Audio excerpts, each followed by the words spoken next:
Hello everyone, this is Ishika. अब हम अपनी बिहाई बुक का लेसन नंबर 4 स्टार्ट कर रहे हैं, जिसका नेम है अ ट्रूली ब्यूटीफुल माइंड। और यहाँ पे जिस ट्रूली ब्यूटीफुल माइंड की बात हो रही है वो है एल्बर्ट आइंस्टाइन। एल्बर्ट आइंस्टाइन नाम आपने सुना ही होगा। सो स्टार्टिंग में सबसे पहले एल्बर्ट आइंस्टाइन बॉर्न हुए थे 14 मार्च 1879 में। जर्मन में उल्म नाम की सिटी है, वहाँ पे वो बॉर्न हुए थे। एंड अब उनके साथ क्या था, जब वो बॉर्न हुए थे तो उन्होंने 2.5 साल तक कुछ भी नहीं बोला। जैसे एक बच्चा होता है वो धीरे धीरे बोलने की कोशिश करता है, बट उन्होंने कुछ भी नहीं बोला।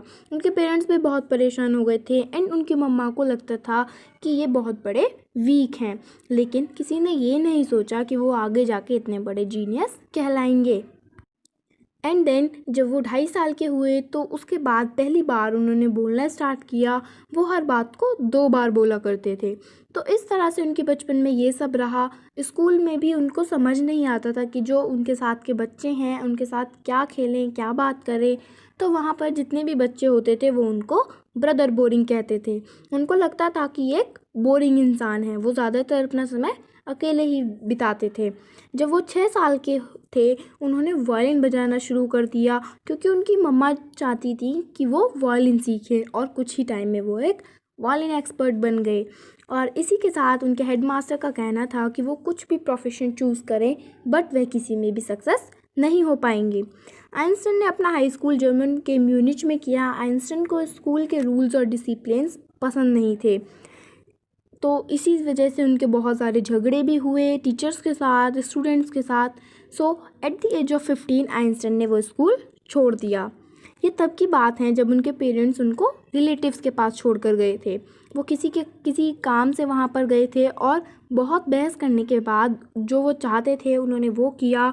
वो स्विट्ज़रलैंड में पढ़ना चाहते थे क्योंकि वहाँ पर जर्मनी बोली जाती थी। उनका मानना था कि इस जगह से बहुत ज़्यादा लिबरल है, वो जो जगह है बहुत ज़्यादा लिबरल है। आइंस्टाइन मैथ्स और फिज़िक्स में बहुत ज़्यादा इंटरेस्टेड थे। स्कूल के बाद उन्होंने ज्यूरिच में यूनिवर्सिटी में पढ़ने का भी डिसाइड किया, और उसी के साथ उनकी लाइफ में एंट्री हुई मिलेवा मैरिक की। और वो दोनों एक दूसरे को पसंद करने लगे और एक दूसरे से प्यार हो गया। वो जो लड़की थी वो बाकी लड़कियों से बहुत ज़्यादा डिफरेंट थी। वो स्पेशली स्विट्ज़रलैंड आई थी क्योंकि वह यूनिवर्सिटी वुमेंस को भी डिग्री देती थी। वो भी काफ़ी इंटेलिजेंट लड़की थी जिसको आइंस्टाइन भी अप्रिशिएट करते थे। 1990 में वो 21 साल के थे। उन्होंने अपनी ग्रेजुएशन पूरी कर ली और वो एक टीचिंग असिस्टेंट की तरह वर्क करने लगे। एंड फाइनली 1902 उन्हें जॉब मिल गई एज अ टेक्निकल एक्सपर्ट। वो अपने भी इन्वेंशंस करते थे। 1904 में एक न्यूज़पेपर में आया था स्पेशल थ्योरी ऑफ रिलेटिविटी, जो कि एल्बर्ट आइंस्टाइन की थी। उन्होंने उसमें बहुत ही अलग तरीके से बताया था। ऑल्सो एक बहुत ही फेमस फॉर्मूला है E=mc², जिसमें एनर्जी और मास के बारे में है। वो भी एल्बर्ट आइंस्टाइन से आया है। धीरे धीरे वो प्रोग्रेस कर रहे थे, लेकिन अब जब तक वो फिज़िक्स की प्रॉब्लम सॉल्व कर रहे थे उसी में उनकी प्राइवेट लाइफ में बहुत ज़्यादा प्रॉब्लम्स चल रही थी। बिकॉज एल्बर्ट आइंस्टाइन की जो मदर्स थी वो इस शादी के अगेंस्ट थी, क्योंकि जो वो लड़की है वो उनसे 3 साल बड़ी है। प्लस उन्हें लगता था कि ये जो लड़की है वो बहुत इंटेलिजेंट है, बिल्कुल आइंस्टाइन की तरह। 1903 में उन्होंने शादी कर ली, 2 बच्चे हुए, बट उनकी शादी एक अच्छी हैप्पी मैरिज नहीं थी। बहुत ज़्यादा प्रॉब्लम्स आ रही थी उसमें, उनके काफ़ी झगड़े होने लगे। एंड देन फाइनली 1919 में उनका डिवोर्स हो गया, और उसी ईयर में उन्होंने अपनी कज़िन एल्सा से शादी कर ली। एंड अगर बात करें उनके प्रोफेशन की, 1915 में उनकी जनरल थ्योरी ऑफ रिलेटिविटी आई जो न्यूज़पेपर में पब्लिश हुई। 1990 में जब एक सोलर एक्लिप्स हुआ तो वहाँ पे उनकी जितनी भी थ्योरीज थी वो प्रूफ हो गई कि उन्होंने जो भी कैलकुलेशन किया वो बिल्कुल एक्यूरेट है।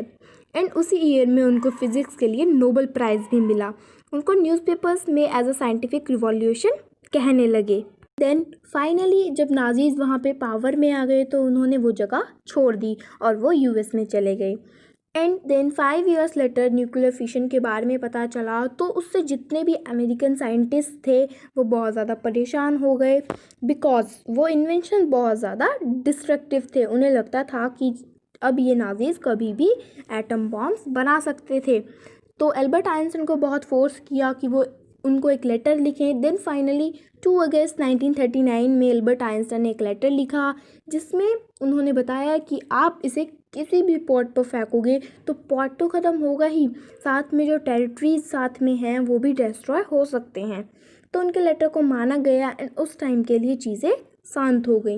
लेकिन फिर भी अमेरिका में एक सीक्रेट प्रोजेक्ट हुआ जहाँ पे उन्होंने एटम बॉम्ब बनाया और जापानीज़ की 2 सिटीज़ हैं हिरोशिमा और नागासाकी, और वो सिटीज़ कम्प्लीटली डिस्ट्रॉय हो गई। इस डिस्ट्रक्शन के बाद एल्बर्ट आइंस्टाइन बिल्कुल हिल गए थे, तो उन्होंने एक पब्लिक मिशन लिखा जो पूरी पब्लिक की तरफ से लिखा जाता है, जिसमें उन्होंने प्रपोज किया कि आप एक वर्ल्ड गवर्नमेंट बनाओ। बट उस लेटर को कोई इम्पोर्टेंस नहीं मिली एंड देन धीरे धीरे एल्बर्ट आइंस्टाइन पॉलिटिक्स में आ गए। वो डेमोक्रेसी को बहुत ज़्यादा सपोर्ट कर रहे थे।